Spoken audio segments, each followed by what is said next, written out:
Welcome to Chimney Sweep University's online training series. If this is a free version, questions, interactive images, and certifications will be turned off. If this is a paid version, questions, images, and certifications will be available.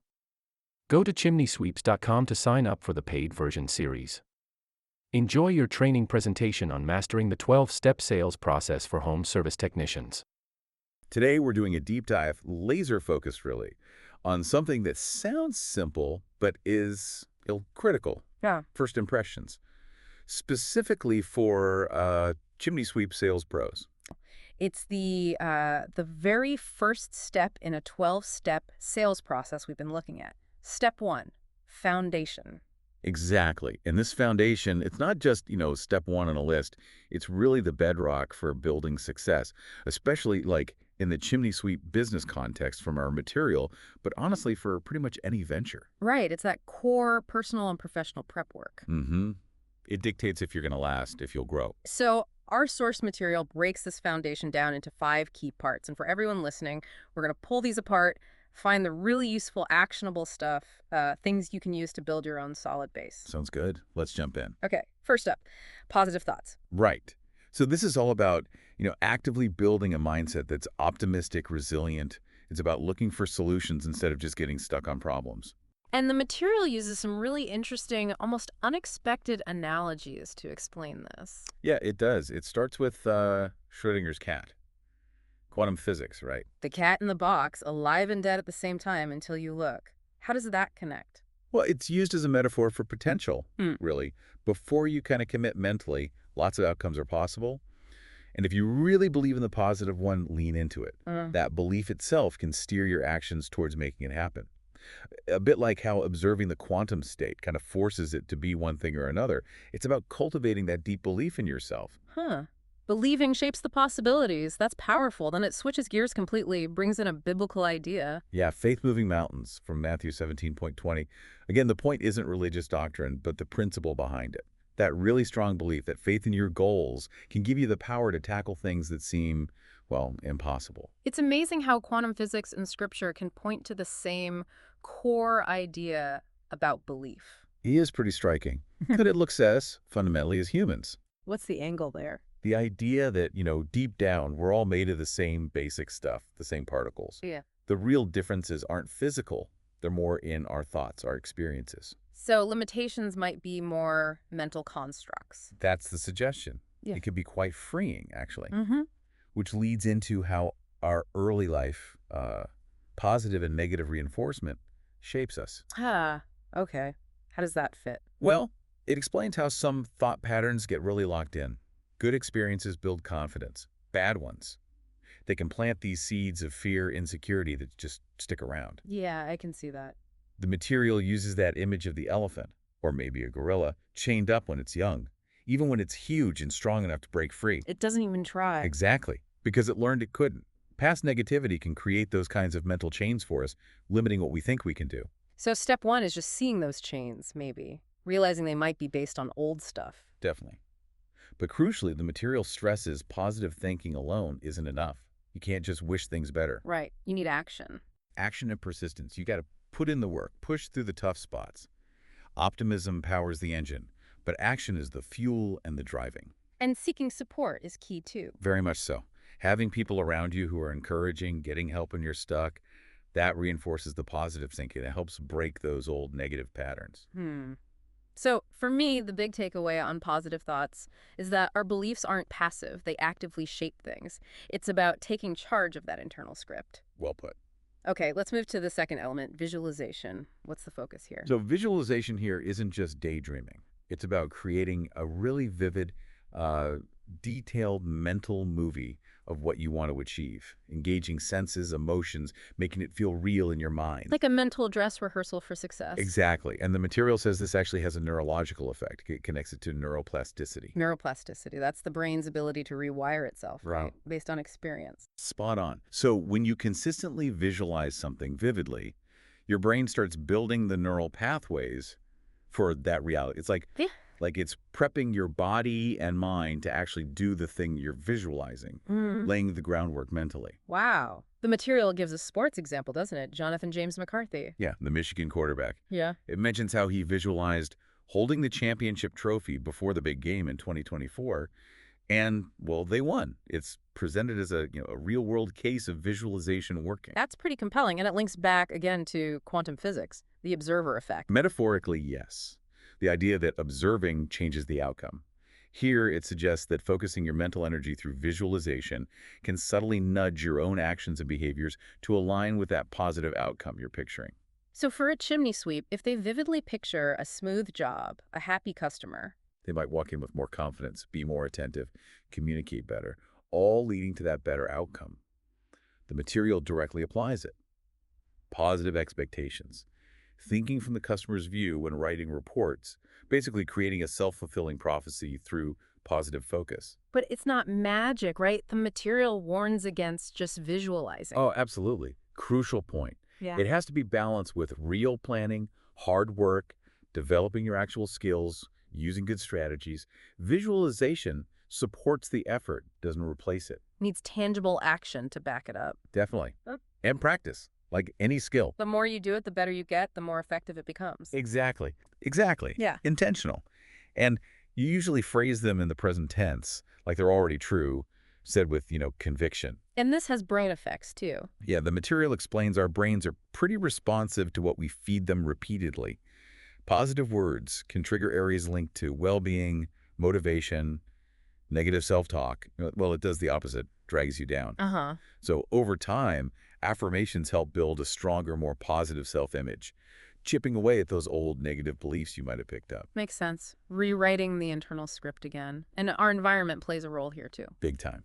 The material stresses being aware of the language people around you use, the general vibe of your social circle, because that stuff rubs off, Yeah, it definitely can. And we can influence others positively, too. Absolutely. By using positive language yourself, offering encouragement, you help create a better environment for everyone. Lead by example, sort of. So for the chimney sweep business owner, how does this apply day to day? Well, using affirmations to believe in yourself as a capable business person, as a good salesperson, like, I am a successful chimney professional. It builds confidence for client interactions, helps you maintain that positive attitude, even when things get tricky. So it builds that inner foundation that shows on the outside. That's the idea. And again, consistency is vital, Practice, practice, practice. and making them personal. The affirmations need to resonate with you, your specific goals, your challenges, not just generic stuff. Got it. I like the idea of taking active control of self-perception. Okay, element 4, healthy body. This is split into food intake and exercise. Let's start with nutrition. Yeah, this part is pretty fundamental. A good diet fuels you for the job both physically, like climbing ladders, and mentally, like dealing with clients and paperwork. It keeps your energy steady, helps you focus. You are what you eat, basically. That's exactly the phrase the material uses. The nutrients you take in literally build your body and brain. And there's a focus on avoiding processed foods. Definitely. They talk about the downsides, too much sugar, bad fats, additives, stuff that can cause energy swings, affect your mood, maybe even long-term health issues. Artificial ingredients get a mention too. Makes sense. But lots of fruits and vegetables are good. Absolutely essential. Packed with vitamins, minerals, fiber, and antioxidants are highlighted for brain health, protecting those brain cells. And it mentions apps like Yuka. Yeah, as a practical tool to help figure out what's actually in the food you're buying, making informed choices. Smart tip. What about sugar specifically? Caution advised, big energy spikes, then crashes. Not great for mood or getting work done consistently, plus the longer-term health concerns. And hydration. Water. Super important. Yeah. Crucial for energy, thinking clearly. Even being a little dehydrated can make you feel tired, fuzzy-headed. Not good on a roof. Definitely not. The material also touches on supplements briefly, What's the take there? that they might help fill gaps, but you really should talk to a doctor or a nutritionist first. Don't just start popping pills. Sensible advice. And it also mentions keeping an eye on calorie intake for energy balance and the benefits of avoiding things like alcohol, drugs, nicotine for clearer thinking. Plus, it lists some key brain nutrients like omega-3s, B vitamins, antioxidants. So fueling your body right is basically investing in your business performance. Couldn't have said it better myself. Now, the other side of the coin, exercise. Right. What are the key benefits highlighted here? It's not just physical. Exercise boosts brain function. Better blood flow means better memory, focus, problem solving. Plus, endorphins. Great for managing stress, anxiety. Mood booster. And the physical stuff too, obviously. Weight, appearance. Yeah, burning calories, toning muscle. That often leads to feeling better about yourself, more confident. And finding exercise you actually like is important. Crucial for sticking with it. Sports, walking, dancing, whatever. If you enjoy it, you'll do it. Plus, you get the heart benefits. Makes sense. And then there are the long-term health wins. Preventing diseases, potentially living longer, better organ function, healthier joints and bones. It's a big package. So looking after your body is totally linked to mental sharpness, energy, and success potential. Absolutely intertwined. You can't really separate them if you want peak performance. Okay, that covers the physical foundation. Now the fifth and final element, written goals and driven attitude to succeed. Why the emphasis on writing goals down?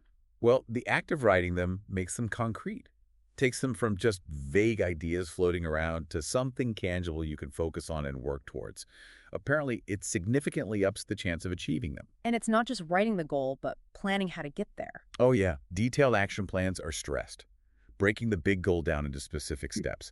Figuring out what resources you'll need for each step. Time, money, tools, training. And setting deadlines. Realistic timelines with deadlines for each part keeps you on track. So break it down, plan the steps, get the resources ready. Exactly.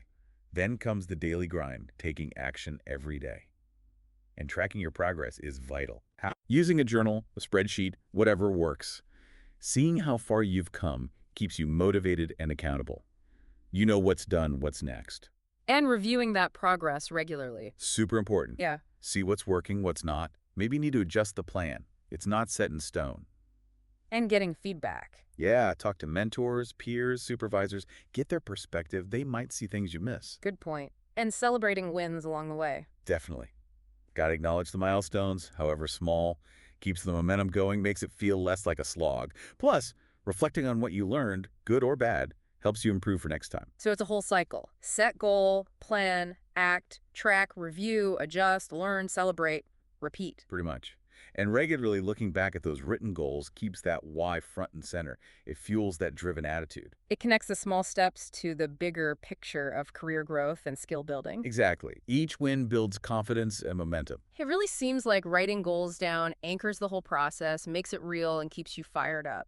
That's the core idea. Okay, so that wraps up the 5 elements of foundation. Let's quickly recap them. All right, we had positive thoughts, shaping your mindset. Visualization, mentally rehearsing success, Self-affirmations, building positive self-talk. healthy body through good nutrition and exercise. And finally, written goals and driven attitude, planning, acting, and staying motivated. And it's worth saying again, this isn't just about, chimney techniques. It's about building the person who can succeed, creating the right internal and external environment for any kind of entrepreneurial success. Absolutely. So by really focusing on these foundational things, anyone listening can build a much stronger base for whatever goals they're chasing. Which leads us to a thought for you, the listener, to maybe ponder. Now that we've dug into this foundation, what's one area in your life or work where strengthening that base could really unlock some significant growth? Where's your biggest leverage point? That's a great question to sit with. Definitely encourage everyone to think about these principles, maybe even go back to the source material if you have it for a deeper dive. That's right. We're digging into step 2 of a 12-step process we've looked at for becoming a real top expert. The client greeting. The client greeting, okay. Now, you might be thinking, a greeting? Seriously, what's the big deal? But honestly, this is where you lay the groundwork. It's the foundation for trust, for a good interaction, and yeah, potentially for making that sale. Exactly. It's like your opening statement in court almost. You've got just moments to build that trust, show them they call the right people. Right. So we've pulled together insights from, sales experts, customer service gurus, and distilled it down to 7 key parts of nailing that greeting. Okay, let's jump in. Part 1 sounds almost too obvious, but you cannot overstate it. Punctuality. Being on time. Absolutely critical. Our research, everything we've seen, just hammers this home. It's not just manners. It shows you respect their time, which is, huge. Think about it yourself, right? Someone's late meeting you. What's your first thought? Yeah, you immediately start thinking, are they reliable? Can I trust them? Even 10 minutes late, apparently, can really damage that initial trust. Makes them less open later. It really does. It's respect, plain and simple, right from the start. Okay, so being on time is table stakes. What's next? This one sounds interesting. Being aware of potential issues in the neighborhood before you even get to the door. Yeah, it's a subtle strategy, but pretty insightful. We're not saying, like, go critique the neighbors' houses or No, anything. right. Don't be that guy. No, but as you're driving up, just, be observant. Are lots of chimney caps missing around here? Do you see a lot of maybe staining that suggests water damage on the brickwork? Common stuff for the area. Uh-huh. So you're gathering intel, basically. Exactly. It's preparation. It's not about being negative. It's about priming yourself. If you see a trend, you know what to look for, maybe, at the client's place. And I guess if you do find that issue, you can mention it not just as a problem, but as something you've seen locally. Adds a layer of expertise. It subtly shows you know the area, know the common challenges, builds credibility without you having to boast. Okay, clever. So you've arrived on the dot, maybe noticed a few things on the street. What hits the client next before you even speak? Your vehicle. The appearance of your service van or truck. Ah, okay. The rolling billboard. Kind of, yeah, and research really highlights its impact. It might seem superficial, but a clean, organized vehicle. It just screams professionalism, attention to detail. I can see that. It's a subconscious thing, isn't it? If the van looks cared for, they assume you'll care for their home, their chimney. That's the psychological link people make, yeah. If it's messy, disorganized, well, it plants a seed of doubt. Plus, practically, a clean, stocked van means you're ready to go. Right, ties back to punctuality. Yeah. No scrambling for tools or making extra trips. Our sources actually say, get it fueled, stocked, tidy the day before. Avoid that morning chaos. Solid advice. Yeah. Which leads us logically to the next point, moving from the vehicle to the person. Personal hygiene. Okay, yeah. Again, sounds basic, but chimney work can be dirty, dusty work. It absolutely can, which is why impeccable personal hygiene is so important. Clean hands, neat appearance. It signals respect for the client, for their home. You're entering their personal space. Definitely. It builds trust, shows you're mindful, you take pride in yourself and your work, even if the job itself gets messy later. Yeah. It's about that first impression. Exactly. It's a nonverbal cue that says professional. And speaking of professional appearance, that brings us to outfitting, right? What you're wearing. Yes. The sources are really strong on this. A clean, company-branded outfit, a uniform. Makes sense. It immediately tells the client who you are, that you're legitimate. Takes away any who is this person guesswork. Absolutely. It projects credibility, reinforces that you're part of a professional operation. That visual consistency just adds to the whole positive first impression package. Okay, so we've got the prep down. Punctual, aware, clean van, clean tech, proper uniform. Now for the main event, really. The actual approach, the interaction, entering the home, getting ready to inspect. This is where it all comes together. This is the moment, yeah. Walking up to that door, that initial greeting needs to be friendly, professional. You're starting to build that rapport right there. Smile, make eye contact, clear voice. Show genuine interest, right? Not just like you're ticking a box. That first, hello, your energy. It sets the mood. Hugely important. Sources talk about an energetic, engaged approach, not like bouncing off the walls, but showing you're happy to be there, confident, ready to help. Enthusiasm is kind of contagious. Yeah, reassures them they pick someone competent, someone who cares. Then there's the actual entry into the home, still part of that greeting phase. Be mindful, polite, maybe wipe your feet even if they don't ask. Continue building that connection. And then, once you're inside, those immediate first steps before you even touch the chimney, asking clarifying questions, any particular concerns you've had, when was it last serviced, stuff like that. Gathering info, showing you're thorough right from the start. Exactly. You're preparing for the inspection with the client. Okay, so let's recap those 7 parts then. We had be punctual. Crucial. Check out the neighborhood context subtly. Smart prep. Clean vehicle. It's volumes. Good personal hygiene. Non-negotiable. Clean company outfit or uniform. Establishes credibility. And then that whole sequence. Yeah. The approach, the interaction, the entry, and the initial prep for inspection. That's the core interaction. So pulling it all together, what's the big takeaway on this client greeting step? The main thing is, it's absolutely not just a formality. It's not just hello. It is the bedrock, the foundation of the entire service call, and potentially the whole client relationship. Right. Every single one of those 7 things we talked about shapes how the client sees you, how much they trust you, right from those first few minutes. Exactly. It's about building that trust immediately. Yeah. Showing respect, professionalism. Hmm. Even the small stuff, like the clean van or being on time, sends a really powerful message. And that foundation, that trust, it Yeah. makes everything else easier, doesn't it? The inspection, explaining findings, making recommendations, maybe leading to a sale or future business. Absolutely. Our research points to this consistently. Nail the greeting, pay attention to these details, and you pave the way for a much smoother, more successful visit. It dramatically increases the odds of, sales and definitely repeat business. It's a game changer. A well-executed client greeting is a game changer. We're digging into step 3 of Ray Gessner's Soot to Success. It's all about that initial client questionnaire. Exactly. And for you, the service pro listening, this isn't just, ticking off boxes on a form. Right. It's really about trying to understand what your clients actually need right from the get-go. It's the foundation for everything else. Absolutely. Yeah. So our goal today in this deep dive is to really break down the 5 key parts of this questionnaire, just like Gessner lays them out.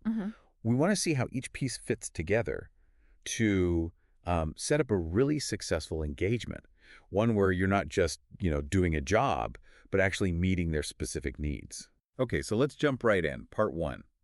The purpose of using open-ended questions. Why start there? Well, what's really interesting here and something for you to think about is the power of starting broad. Okay. Soot to success really emphasizes using these open-ended questions right at the beginning. Think about it when you ask something like, so what's been happening? Or tell me about the issue. Yeah. You're basically inviting the client to, tell their story, right? In their own words. Right, you're giving them the floor. Exactly.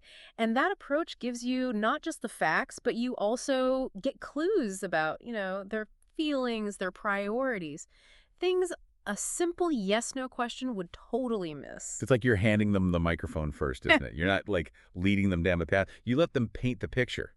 So for you, the professional, this means you get a much richer understanding of their specific situation without having to fire off 20 different questions. And, thinking about your business efficiency, this broad start is actually really smart. By letting the client lead with their main concerns, you can quickly zero in on what needs attention. It stops you from potentially wasting time on things that aren't their main issue. Okay. And importantly for the client, it stops them feeling, bombarded with questions that maybe aren't even relevant to why they called you in the first place. Yeah, that makes sense. It's all about tailoring your approach from minute 1 based on what they tell you matters most. Right. You get the lay of the land from their perspective first. Right. Okay, so they start sharing. Then the way the conversation flows is the next key part. Soot at Success talks about achieving a balanced conversation. What does that actually look like for you in practice? Yeah, this is a really important point about the dynamic of that first chat. Gessner suggests aiming for roughly a 50-50 split. So you, the technician, you're actively listening about half the time. Half the time listening, not just waiting to talk. Exactly. Active listening. It's more than just being quiet. It's, maybe summarizing what you heard. Okay, so if I understand correctly. Right, reflecting it back. Yeah, showing empathy. This isn't just being nice. It's how you start building that trust. All good relationships need that foundation. Yeah, I can see that. And I know, especially early on, I definitely felt like I had to fill every single pause. Yeah. Oh, yeah, common trap. But it sounds like actually creating that space for the client to talk is, vital? Precisely. That balance, it's not just about clocking speaking time. It's fundamental for building rapport. Okay. When clients feel you're genuinely listening, really getting their point of view, that builds trust. And, Soot to Success points out a simple trick. Oh, yeah. Just using the client's name frequently during the conversation. Oh, It adds that personal touch, makes it feel less like a transaction and more, human, a real connection. That's a great tip. A little bit of personalization, can make a huge difference in making someone feel heard and valued. All right, so we started with those open-ended questions. We're aiming for that balanced chat where you're actively listening. Now it's time to get into some specifics. What kinds of initial questions does Gessner recommend you ask to really nail down the essential info? Okay, this is where the structured side of Gessner's approach really helps you out. Right. Soot to Success highlights how valuable a structured questionnaire can be, just to make sure nothing vital gets missed. Makes sense. And the book gives some key examples, things you should be asking right away to really size up the situation. Okay, lay them on us. What are those must-ask questions you should have in your toolkit? Okay, well, sticking with the chimney example, you'd absolutely want to know the age of their chimney. Age. Okay. Why is that important? Well, it gives you a baseline, potential wear and tear based on how old it is.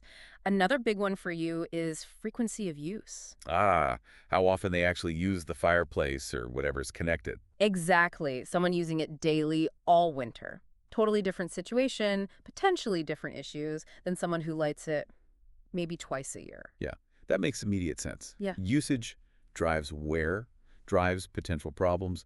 What else should you find out early on? History. It's vital for you to understand the maintenance history. Like, have they had it checked before? Cleaned? Repaired? Inspections, cleanings, repairs. Hmm? When was it done? Who did it, if they remember? This gives you clues about the chimney's past, maybe recurring problems you should look out for. Okay, history. Got it. And then maybe the most important one.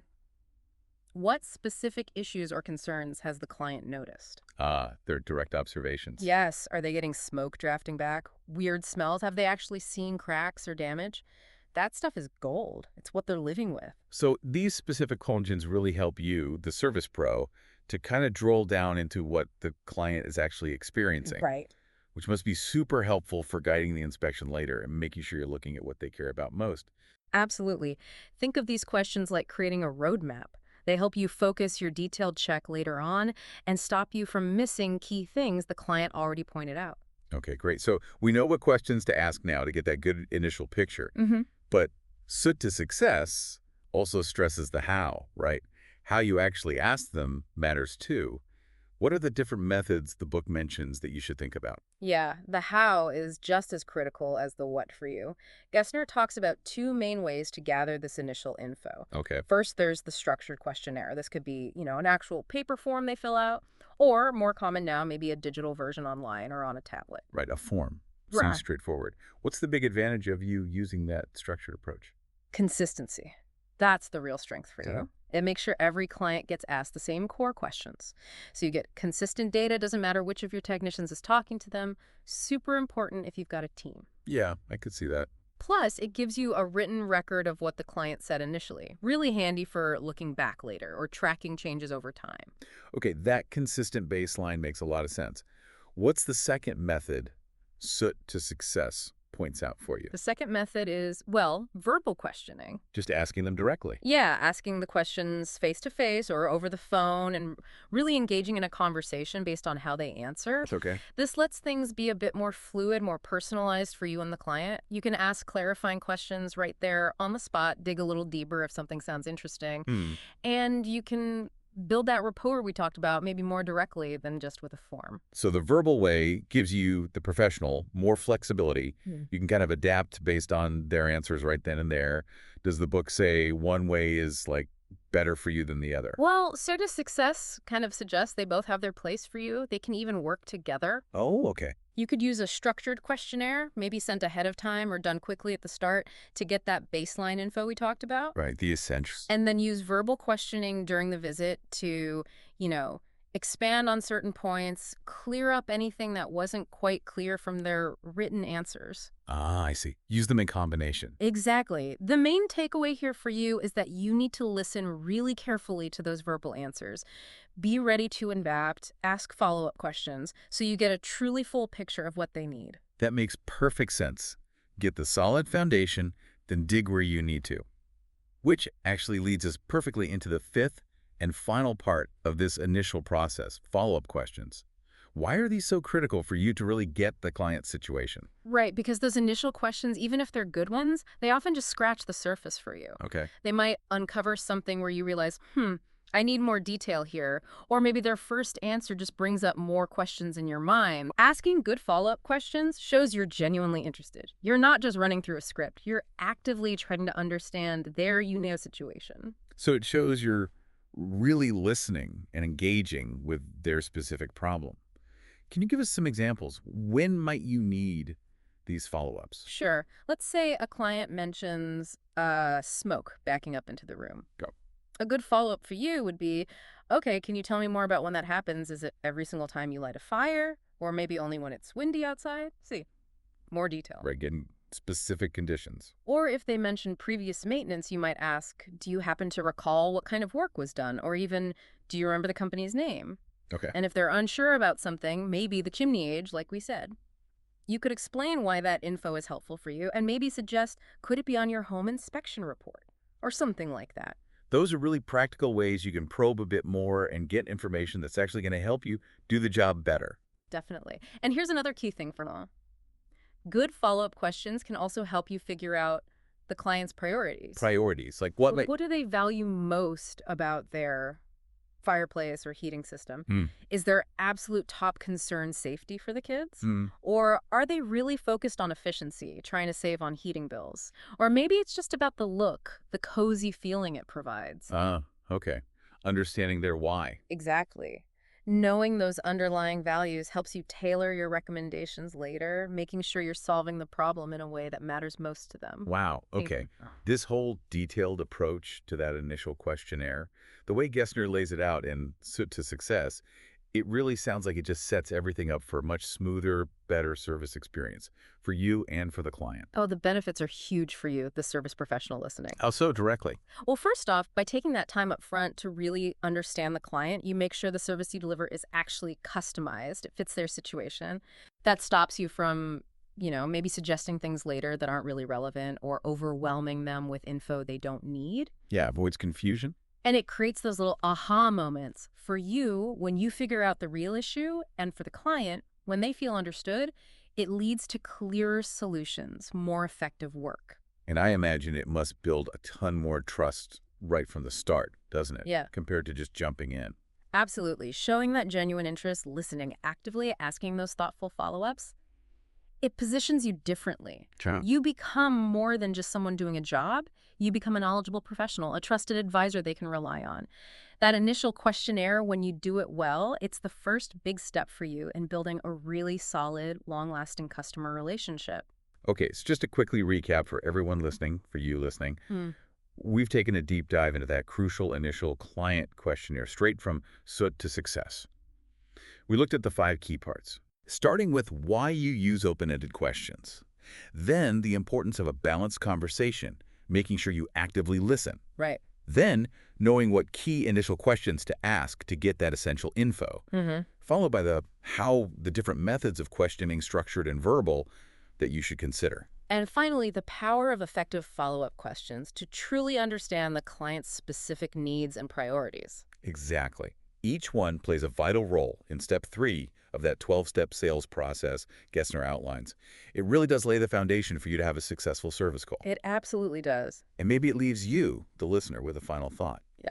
That first conversation, especially when guided by a well-thought-out questionnaire process, isn't just data gathering. No, it's much more. It's the bedrock on which you build trust, build strong customer relationships, and ultimately ensure success for your service business. We definitely recommend checking out Ray Gessner's Soot to Success for even more great insights. The detailed chimney inspection. This isn't just about spotting the obvious stuff. It's about providing a service that, builds real trust and sets you apart. Exactly. We're talking about performing either an NFPA level 1 or maybe when the situation calls for it, a level 2 chimney inspection. Right. And this level of thoroughness isn't just a safety measure, although it certainly is that. It's a powerful tool in your sales process. It demonstrates your expertise and your commitment to doing the job right. And speaking of demonstrating, a crucial aspect we want to really focus on today is the power of detailed photographs. Oh, yeah. Very important. We're not talking about quick snaps here. Each photo needs to clearly capture the entire component you're documenting. Think of it as, like, irrefutable visual evidence you can share with your client. Absolutely. Our mission for this deep dive, really, is to equip you with a solid understanding of the 5 key areas to concentrate on during these detailed chimney inspections. Okay. By mastering these points and documenting them effectively, you'll not only be ensuring the safety of your clients' homes, but also significantly enhancing your value proposition and, ultimately, your sales success. Okay, let's get into it then. Our first key focus area, the chimney cap and the damper. Now, the regulations here, like IRC 1003.9.2, they specify the net free area of the cap needs to be at least 4 times the net free area the fluid serves. Right, 4 times. It also needs to prevent passage of anything larger than, a 38 to 12-inch sphere, and be easily removable for cleaning. Yeah. What are some common issues you see with caps and dampers, maybe beyond just these specs? Yeah, that's a great question because while the regulations give us those minimums, real world wear and tear, it creates problems even if it was installed right initially. Ah, For example, that screen material on the cap, it can corrode over time, even if the initial area was correct. okay. And that corrosion can lead to blockages just as easily as a poorly sized cap. So when you're inspecting, take a really close look at the screen's condition. Is it intact, or are there signs of rust, damage? Right. And also check the damper. Does it operate smoothly? A stuck or warped damper, that can severely impact the draft. That's a key indicator for your client that something needs attention. That's a great practical point about the material itself. Yeah. NPA 211 also mentions the cap lid needs to be higher than the lesser dimension of the flue opening. Yeah. Why is that seemingly small detail so important? Well, think about driving rain or snow. If that lid isn't high enough, elevated sufficiently, water and snow can just get driven right down into the flue, Okay. which leads to moisture damage, potential drafting issues later on. It's a simple design thing, really, but it offers significant protection against the weather. So when you photograph the cap, make sure that photo clearly shows that height relationship. Good tip. And for chimneys with mechanical fans, IEBC 407.2 requires a battery backup. Makes sense, power outage. But what's the key thing to check with these backups during an inspection? Yeah, don't just assume it's there or that it works. Actually test it if you can do it safely. Right. Look for signs of corrosion on the battery terminals. Check the manufacture date. Batteries don't last forever. Highlighting a failing or maybe an expired backup to your client, it just reinforces how thorough you are, your attention to safety. Okay, good points. Moving on to our second focus, the top flue tile. So NFPA 211 sets a minimum of 2 inches above the chimney crown, while ASTM C1283 suggests less than 4 inches. Why this seemingly narrow window? What's the Goldilocks zone for flue tile height? Yeah, the Goldilocks zone, that's a good way to put it. The key here is protecting the chimney crown, that mortar top that seals the whole chimney structure. Right. If the flue tile is less than 2 inches above it, rainwater can just run directly down the tile, saturate the crown, and then you get cracks from freeze-thaw cycles. But if it's sticking up more than 4 inches, the tile itself becomes more exposed, more vulnerable to physical damage, falling branches, even strong winds acting like leverage. I see. So that ideal height gives enough protection for the crown without creating a new weak spot.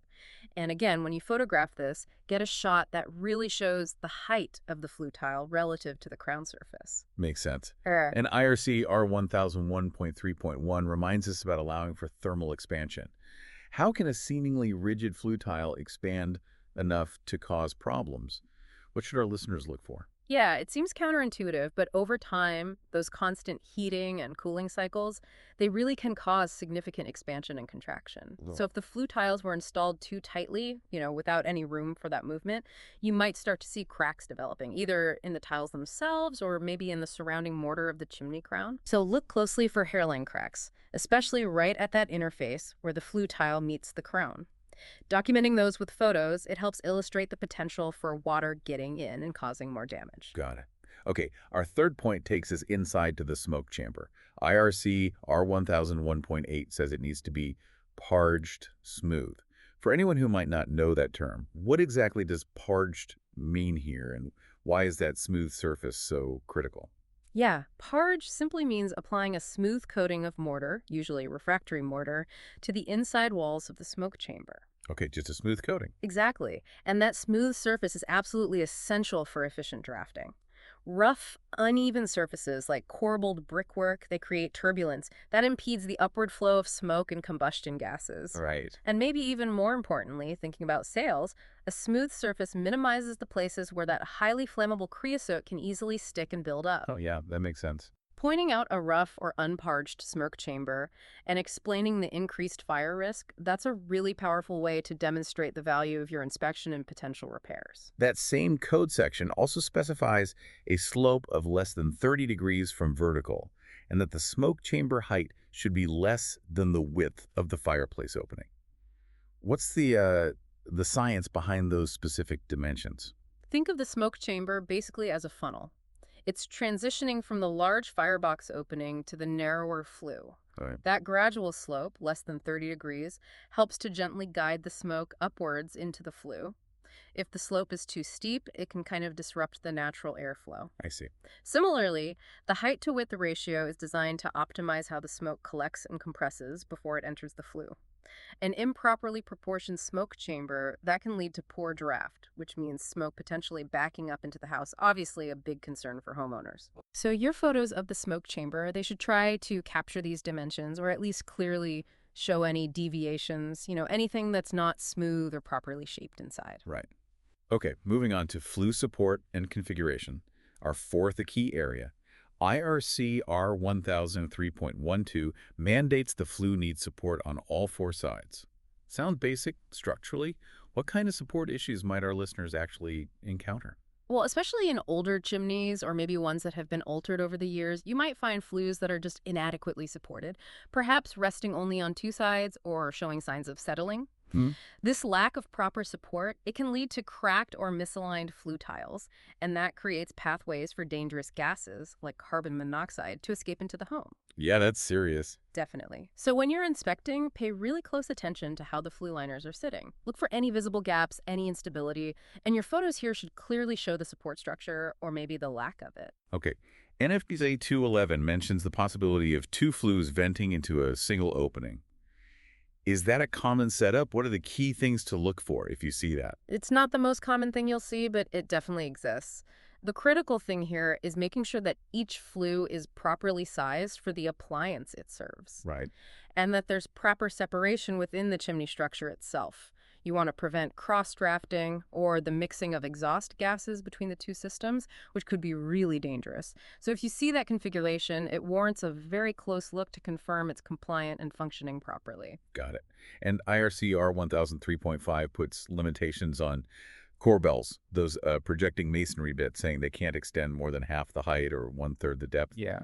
How do these limits relate to the chimney's structural integrity? Corbels, yeah, they add architectural detail, but structurally, they're essentially cantilevered. They're sticking out. Uh-huh. If they project too far without enough support built in below, they can become weak points. They're susceptible to cracking or even, failure under the weight of the chimney above. So these limits are really there to ensure the stability and the longevity of that corbelled section. When you see corbels, visually assess how far they project and definitely note any signs of stress or cracking. Okay, makes sense. Finally, our fifth focus, the overall chimney condition and access. This seems to tie everything together, starting with creosote buildup. IRC G2427.5.5.3 is pretty clear. An unsafe chimney needs repair or replacement. How do you quickly assess if creosote buildup is at a dangerous level during an inspection? Yeah, you're right. A full cleaning is needed for a precise measurement of how much is there, but you can definitely visually assess the type and the thickness of the creosote during the inspection. Okay. Stage 3 creosote, for example, that's the really bad stuff. It's hard, it's glossy, almost like tar, and it can be incredibly difficult to remove. But even a significant layer of the softer, flaky stuff, stage 1 or 2, indicates a clear need for cleaning. Right. Pointing out excessive buildup, explaining the fire risk associated with it, that's a key selling point for your chimney cleaning services. And that same IRC section also mandates inspection and cleaning before a new appliance is connected to an existing chimney that previously served solid or liquid fuels. Yeah.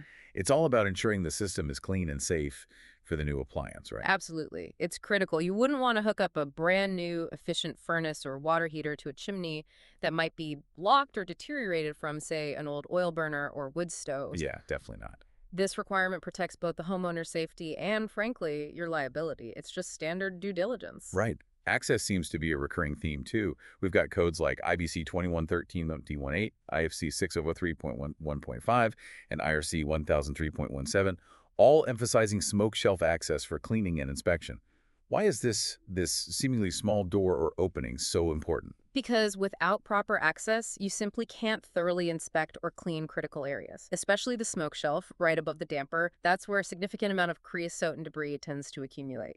A lack of access, maybe it's been bricked over or just never installed, that's a definite red flag. It should be noted clearly in your report as a potential safety issue and an impediment to proper maintenance. Your photos should document if there is a clean-out door or other access, or if there isn't. Got it. We also have ASTM mentioning well-tooled joints on chimney shoulders exposed to weather, and IBC talking about protecting crevices from moisture. It really sounds like we're trying to keep water out at all costs. Exactly right. Water is the absolute enemy of masonry. Yeah. Always. Yeah. Properly tooled, compacted mortar joints and eliminating those little crevices and ledges where water can sit, it prevents water from penetrating the chimney structure. Yeah. Water penetration leads to cracking, spalling, basically the bricks and mortar breaking apart, especially with freeze-thaw cycles, and that means costly repairs down the line. Right. So highlight any areas where the mortar joints look deteriorated, washed out, or where you see places water could potentially collect. And finally, NFPA requires sealing the joints around the fireplace facing the lintels, the hearth, with refractory mortar. This is all about fire safety, isn't it? Precisely. Refractory mortar is specifically designed to withstand the very high temperatures you get in a fireplace. Sealing those joints properly prevents hot embers or even flames and hot gases from escaping the firebox and getting into combustible wall cavities or framing around the fireplace. It significantly reduces the risk of a house fire starting from the fireplace. Okay. So you need to check these seals carefully for any cracks or deterioration. Document them in your photos. It's a critical safety check. Wow. Okay. So a truly detailed inspection really leaves no stone unturned, does it? From the very top of the chimney right down to the hearth. That's the goal. Now let's circle back quickly to those crucial photos. It's not just about taking them, is it? It's about how you take them and then how you use them. Absolutely. Each photo should, like you said earlier, tell a story. It needs to clearly show the entire component you're looking at and any defects or areas of concern. So instead of just a super close-up of a crack in one flue tile, take that, but also include a wider shot that shows its location within the overall flue liner. That provides context. It makes it so much easier for the client to actually understand the issue you're describing. And these photos, they really become the backbone of your inspection report, don't they? As we've talked about before, a detailed report with clear visuals, it just builds trust and it justifies your recommendations. Yeah. How does this visual evidence directly impact sales? It's huge. It's all about transparency and building confidence. When a homeowner can literally see the issue, the cracked crown, the damaged flue liner, the heavy creosote with their own eyes in a clear photograph, they're far more likely to understand the need for the recommended service or repair. This visual evidence removes doubt. It positions you as a knowledgeable expert who isn't just trying to, upsell them on something. Right. It can significantly increase your closing rate and often your average job value too, because you've clearly demonstrated the problem and presented the necessary solution backed by proof. We're focusing on step 5 in their 12-step sales process. The company story. Exactly, the company story. It sounds maybe a bit soft, but the source argues it's critical. Oh, absolutely is. We often focus on the technical stuff, the price, the service itself. Sure, the nuts and bolts. But this is about connection. It's where you start building real rapport and trust, moving beyond just a transaction. Okay, so it's strategic, not just fluff. And the source breaks this story down into 6 key parts, right? All aimed at building what they call love and trust. Yep, 6 parts to make that connection solid. Let's dive in. Part 1, credentials and history. What are we talking about here? Well, fundamentally, it's about showing your legitimate, stable, think insurance for starters. Right, the essential. The source specifically mentions workers' comp and liability, but importantly, don't just say you have it. How should you frame it then? Frame it for the client's benefit. Like, we're fully insured with workers' comp and liability, which gives you complete peace of mind knowing you're protected. See? It's about their security, not just your obligation. Ah, that makes sense. Shifting the focus. Yeah. What else is under this credentials umbrella? Things like accreditations, ratings, Yeah. These are huge trust signal. Like the Better Business Bureau. Exactly. The source points to an A+ BBB rating, positive Google reviews. These are like gold. Because they're third-party validation. Precisely. An A+ rating suggests you operate ethically, consistently. And those Google stars, that's direct feedback from actual customers. Social proof, basically. Definitely. So, encourage reviews, display those ratings prominently, let your happy customers do some of the talking for you. Makes sense. Okay, part 2, reputation and recognition. How does that fit in? This ties into your overall brand, something the source covers more in the marketing chapter. Do people recognize your name, your logo? That pre-built trust. Yeah, even before they need you. But it's also about consistency and how you present yourself day to day. Like the technicians in vehicle. Exactly. The book mentions things like clean, well-maintained vehicles, uniform technicians. It just screams professionalism, attention to detail. Those first impressions matter. They really do. And it extends to your communication, too. The source talks about Report excellence. Meaning the inspection reports. Yeah, providing detailed, clear reports, maybe with photos, which they mention later. It helps the client understand the what and the why of the work needed. Builds confidence in your expertise. And your transparency. It shows you're not hiding anything. Right. Okay, so professionalism across the board. Let's move to part 3. Company origin and evolution. Why tell the origin story? This is where you really start to humanize the business. Share how it started. The source calls it the founding story. Like, what was the motivation? Exactly. Was there a gap in the market you saw? A passion project? Sharing that why makes you relatable, memorable. It gives the company values. Creates a bit of personality, not just a faceless company. Precisely. And then talk about how you've grown, evolved. Shows you're not stuck in the past. Right. It shows resilience, commitment to getting better. The book uses that great example of switching from Polaroids to digital photos for inspections. Oh, yeah, I remember that. Much more detailed. It's a concrete way to show you're embracing progress to serve clients better. You're not stagnant. Okay, that makes a lot of sense. Story plus progress. Now, part 4, personal connection. This sounds like it shifts focus a bit. It does, down to the individual level. The source suggests sharing the technician's story. You know, why they do this work, what they like about the company. Your personal journey idea. Yep, maybe a short bio, a photo on the website, or intro card. It puts a face to the service. So the client feels like they're letting a person in, not just a uniform. Exactly. And when that technician shows genuine enthusiasm, commitment, that personal rapport is powerful. It feels less like a sale, more like help from someone who cares. Builds trust on a very human level. I can see that.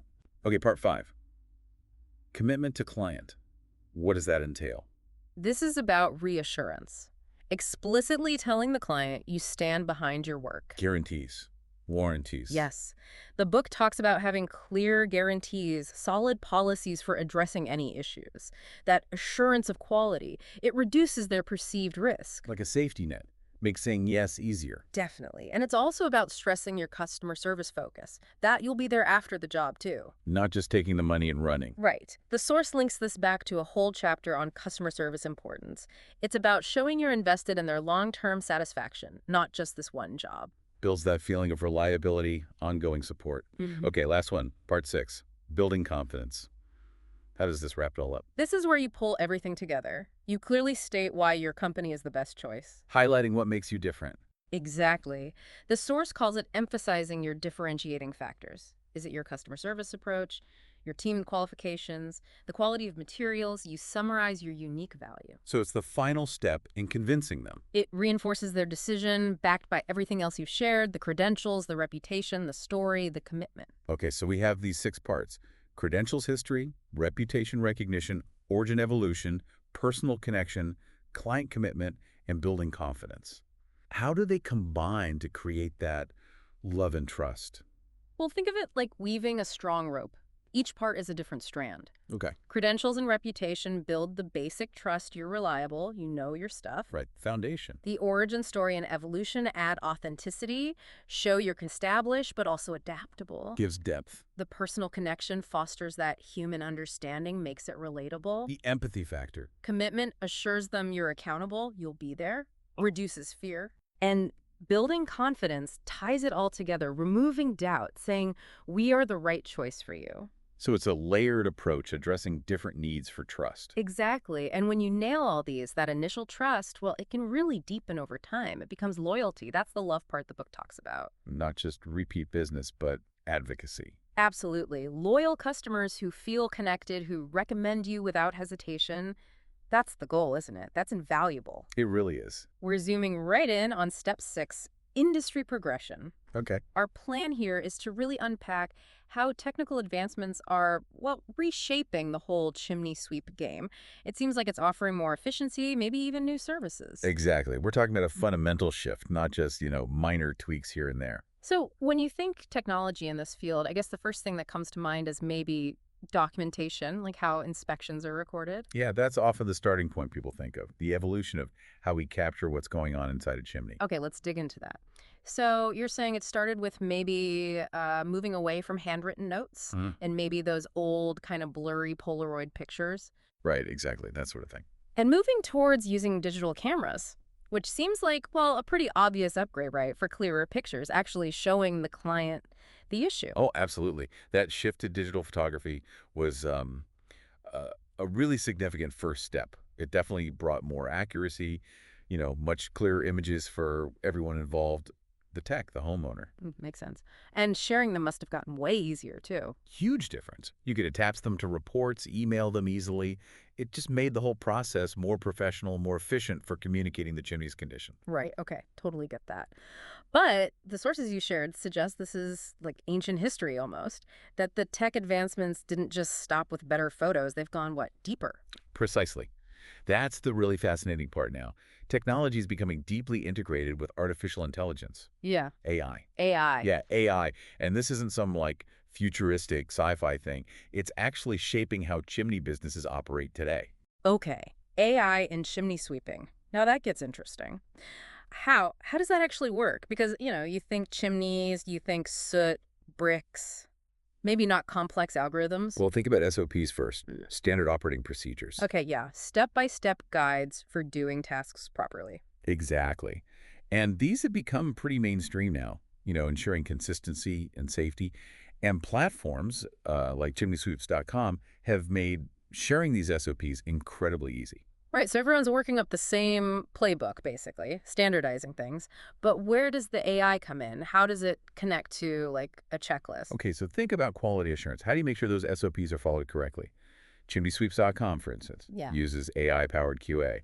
AI-powered QA, how? Technicians take digital photos during the inspection, right? They upload these images. The AI can then analyze these photos really quickly. Analyze them for what? Cracks? Buildup? Exactly. It assesses the conditions, identifies potential problems. It can even cross-reference findings with building codes or establish best practices from those SOPs we mentioned. Whoa, okay, so it's almost like a virtual expert double-checking the work in near real time. That's a great way to put it. And the output isn't just a yes or no. This AI can generate fast, real-time chimney reports, often as a PDF, outlining everything it found. A PDF report generated by AI from photos? Yeah. It dramatically speeds up the whole reporting process. Yeah. And you get this added layer of accuracy in pinpointing issues. That's a massive efficiency gain, surely. Homeowner gets answers faster. The tech can maybe fit in more jobs. Definitely. Big time saver. Now, you also brought up that education and training are being changed by tech, too. Right, yeah. How does that fit in? Well, this is another spot where platforms like chimneysweeps.com are making a difference. They offer really inexpensive video training. Video training. Yeah, covering all sorts of stuff. The technical skills, obviously, but also things like sales techniques, customer interaction, a whole library. Okay, so instead of just, shadowing an experienced guy for weeks, new hires can hit this video library, get the basics down quickly and affordably. That's the big advantage. It kind of democratizes the knowledge. Yeah. Makes it accessible so new techs get up to speed faster. But even experienced guys can brush up on the latest methods or codes. Keeps everyone current. Okay, so let's tie this back directly to the listener, maybe someone running a business or thinking about it. Step 6, industry progression in the context of sales. How do these things, the AI reports, the easier training, translate into, well, a better sales process? The impact is pretty direct, that real-time reporting we discussed. Yeah. It means quicker diagnosis. Right. Which leads to faster communication with the homeowner about what needs doing. Ugh. You can potentially generate quotes or recommendations much faster, moving that sales conversation along efficiently. Understanding this speed is key for a modern business. Yeah, speed and clarity, always good in sales. Okay, and the SOPs being easily available, how does that help sell? Consistency. If every technician follows the same high standard procedure, the service quality is reliable. That builds huge trust with customers. Trust is crucial. And it makes onboarding new tech smoother. Everyone presents that same professional image, speaks the same language about the services. It reinforces the brand. Okay, that makes total sense. Professionalism sells. And the video training. You hinted it might even lead to higher job averages. How does training connect to sales numbers? Well, think about it. If technicians are better trained, more knowledgeable about the latest techniques, maybe better at spotting complex issues, they become more confident. They can better articulate the value of necessary repairs or upgrades to the homeowner. They're not just saying, you need this.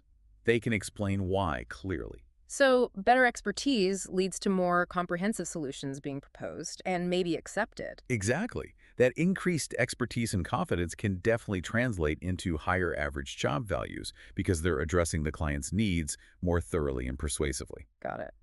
And the AI looking at the photos, how does that specifically help the homeowner in a way that, supports making a sale? The accuracy. The Yeah. AI might catch subtle things humans miss Huh. or catch them earlier, Okay, early detection.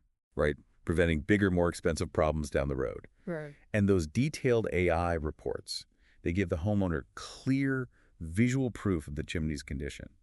It creates transparency.